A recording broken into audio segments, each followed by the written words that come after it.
Dengan kehancuran bangsa Rhoynar, bangsa Valeria segera meraih dominasi penuh atas setengah bagian barat benua Essos, dari Naroussi hingga Slavers Bay, dan dari Summersea hingga Shivering Sea.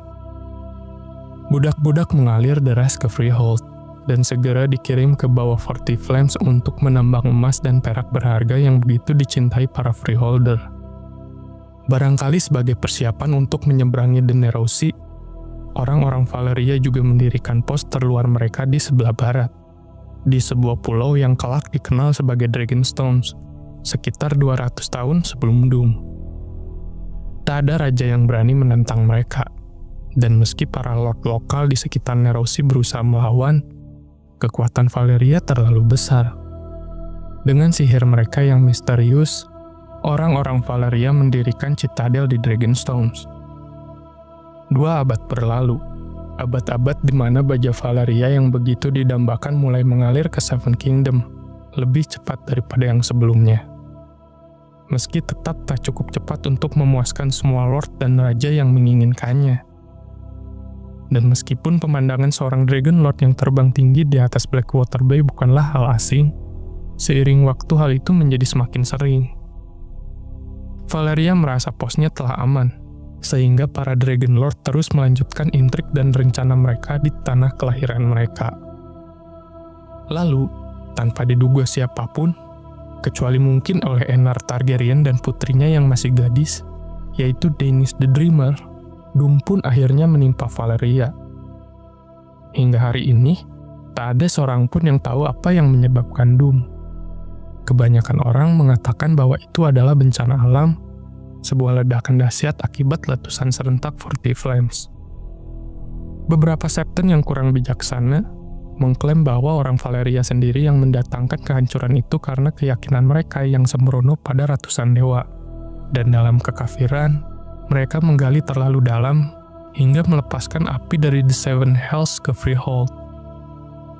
Segelintir Maester yang terpengaruh oleh serpihan karya Septon Bard berpendapat bahwa Valeria telah menggunakan mantra untuk menjinakkan Forty Flames selama ribuan tahun, dan kerakusan mereka yang tiada henti akan budak dan harta bukan hanya untuk memperluas kekuasaan, tetapi juga untuk menjaga agar mantra itu tetap bertahan. Dan ketika akhirnya sihir itu melemah, bencana pun tak terelakkan. Sebagian besar mengatakan bahwa hal itu adalah kutukan Garin the Great yang akhirnya terwujud.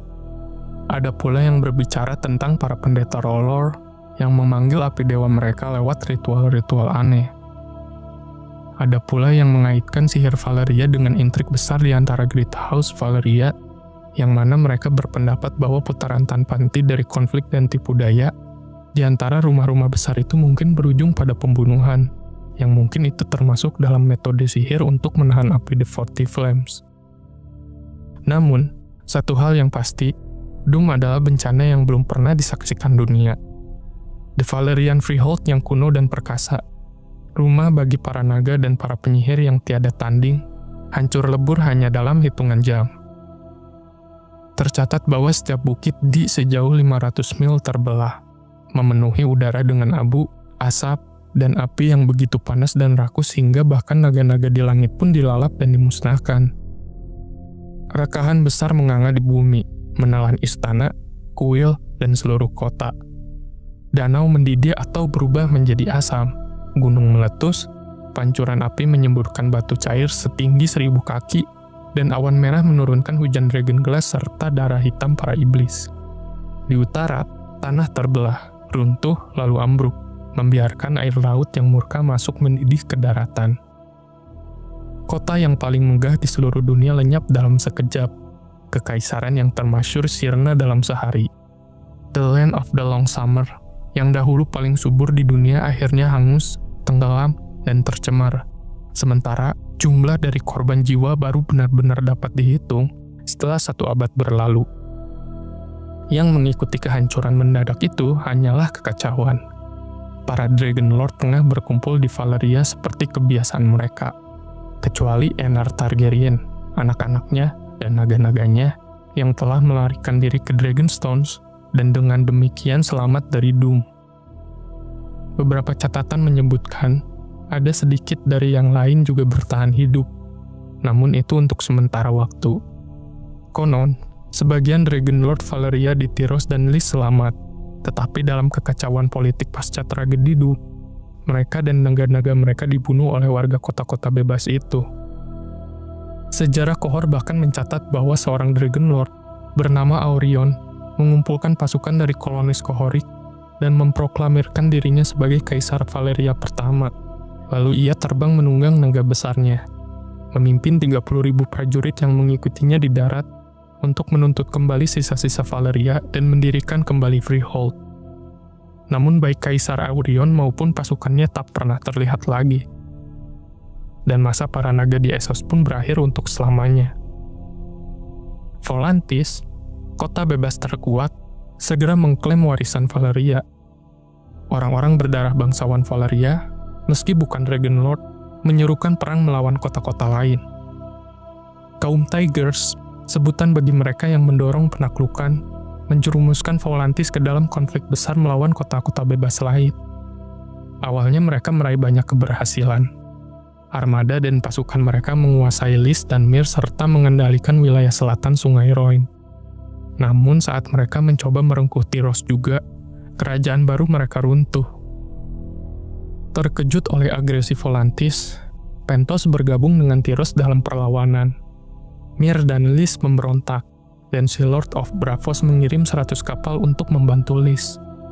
Bahkan Storm King dari Westeros, yaitu Argilac the Arrogant, memimpin pasukan ke Disputed Land, dengan imbalan janji akan mendapatkan banyaknya emas dan kejayaan jika ia berhasil mengalahkan pasukan Volantis yang sedang berusaha merebut kembali Myr.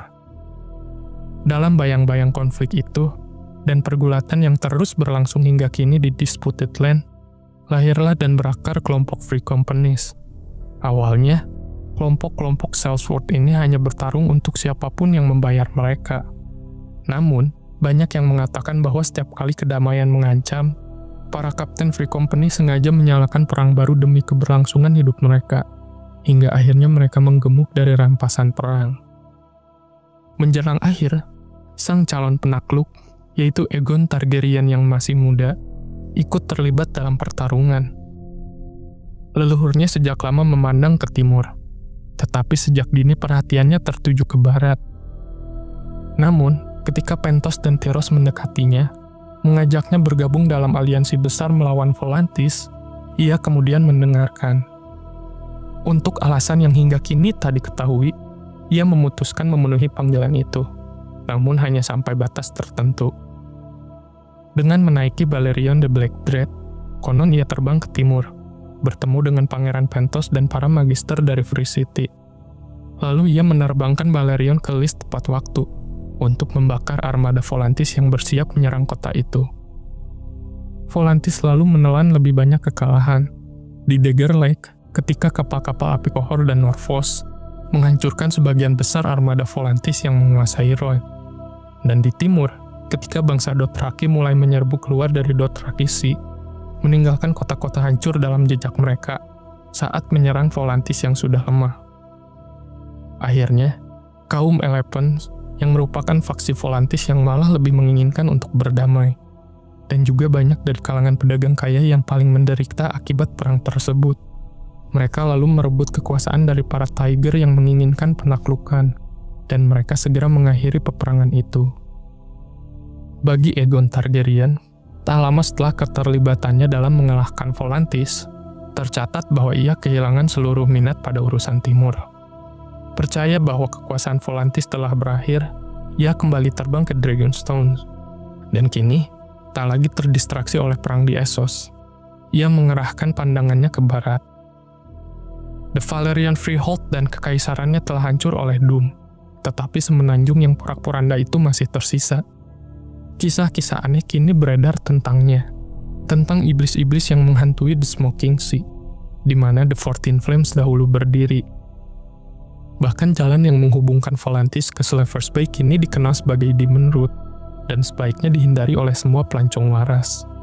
Dan orang-orang yang nekat menjelajahi Smoking Sea tak pernah kembali, sebagaimana Volantis alami di masa Century of Blood, ketika sebuah armada yang mereka kirim untuk mengklaim semenanjung itu lenyap tanpa jejak. Ada desas-desus aneh tentang manusia yang masih hidup di reruntuhan Valeria dan kota-kota tetangganya, yaitu Oros dan Tyria. Namun banyak pula yang menyangkalnya, menyatakan bahwa Doom masih mencekik Valeria dalam genggamannya. Beberapa kota yang lebih jauh dari jantung Valeria masih berpenghuni, tempat-tempat yang didirikan oleh The Valerian Freehold atau tunduk padanya. Yang paling mengerikan adalah Mantaris, sebuah kota di mana warganya dikatakan terlahir cacat dan menyeramkan. Sebagian mengaitkan hal itu dengan letaknya yang berada di Demon Root. Reputasi Tolos, yang melahirkan para pelempar batu terbaik di dunia, serta Elyria di pulaunya sendiri. Tidak seburuk itu, tetapi juga tak begitu istimewa. Keduanya menjalin hubungan dengan kota-kota Giscari di Slavers Bay, dan memilih menjauh dari segala upaya untuk merebut kembali jantung Valeria yang sudah terbakar.